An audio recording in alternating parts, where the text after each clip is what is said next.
23 साल के लड़के ने सीएम को बनाया बेवकूफ, न खुफिया विभाग पकड़ पाया न पुलिस, वो रातों रात बन गया IAS। कहानी उस नटवर लाल की जो 57 दिनों तक पूरे सिस्टम को नचाता रहा और खुद को बड़का साहब बताता रहा। यूपीएससी 2021 की परीक्षा में 357वां रैंक लाने वाले पलामू जिले के पांडु निवासी कुमार सौरभ उर्फ सौरभ पांडे का यूपीएससी क्लियर करने का दावा झूठा निकला। दरअसल सौरभ पांडे ने यूपीएससी 2021 की परीक्षा पास की ही नहीं थी। 357वां रैंक लाने वाले कुमार सौरभ दूसरे व्यक्ति हैं और उत्तर प्रदेश के रहने वाले हैं। सौरभ पांडे भी यूपीएससी की तैयारी कर रहा था, लेकिन वो सफल नहीं हो पाया। इसी बीच गत 30 मई 2022 को जब रिजल्ट आया तो सौरभ पांडे कुमार सौरभ बनकर 357वां रैंक लाने की जानकारी दे दी। तब से सौरभ पांडे स्वयं को यूपीएससी पास बताए फिर रहे हैं और मुख्यमंत्री हेमंत सोरेन तक को अंधेरे में रखे हुए हैं। सौरभ पांडे लोगों से ये कहता फिर रहा था कि उसका रैंक ठीक नहीं आया, इस कारण इस बार नौकरी ज्वाइन नहीं करेंगे।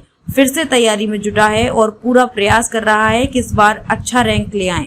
अच्छा रैंक आने के बाद ही नौकरी ज्वाइन करने की सोचे है। इस बीच सौरभ पांडे की डिग्री फर्जी होने की लगातार चर्चा चल रही थी। दिल्ली में यूपीएससी की तैयारी करने वाले छात्रों में भी ये चर्चा थी। इसी बीच इसकी सत्यता का पता लगाने की कोशिश की गई। सौरभ पांडे उर्फ कुमार सौरभ से संपर्क साधा गया। सौरभ ने शुरुआत में स्वयं को यूपीएससी पास बताया, लेकिन जब उससे उसका एडमिट कार्ड मांगा गया तो उसने देने की बात कहकर मामले को टालने लगा। देने में काफी समय लगाया। दोबारा संपर्क करने पर मोबाइल नंबर ब्लैकलिस्ट में डाल दिया।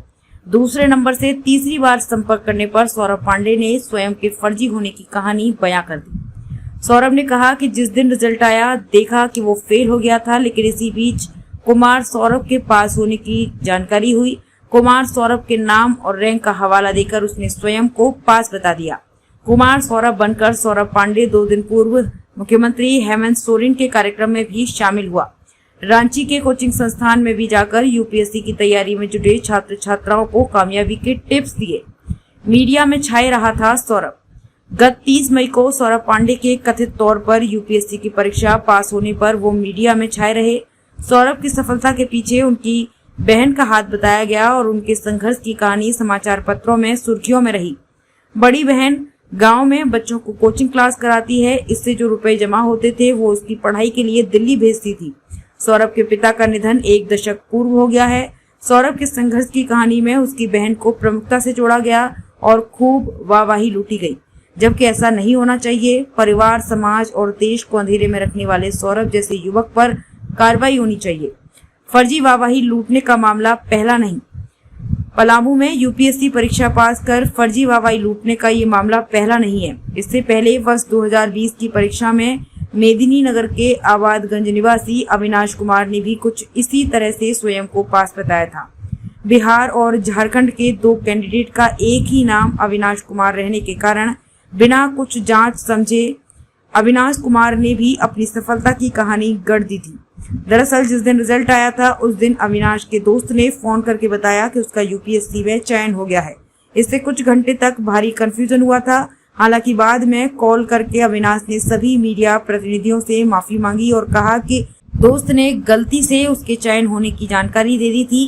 कहा था कि दोस्त के मैसेज को विश्वास में लेकर ऑनलाइन चेक नहीं किया और खबर प्रसारित कर दी थी। 27 जुलाई को सीएम ने किया सम्मानित। बुधवार को झारखंड के सीएम हेमंत सोरेन ने यूपीएससी में सफल छात्रों को पुरस्कृत किया। सभी ने हेमंत सोरेन के साथ फोटो भी खिंचवाई।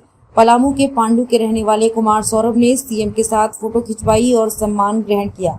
जानकारी के अनुसार यूपीएससी में चयन की जानकारी केंद्र सरकार के कार्मिक विभाग को रहती है। कैडर बंटवारे के बाद राज्य को सूचना दी जाती है, लेकिन उससे पहले ही झारखंड सीएमओ ने मीडिया रिपोर्ट के आधार पर कुमार सौरभ को सम्मानित कर दिया। इंडिया हिंदी न्यूज के यूट्यूब चैनल को सब्सक्राइब करें और इस वीडियो को फेसबुक पर देख रहे हैं तो फॉलो जरूर करें। धन्यवाद।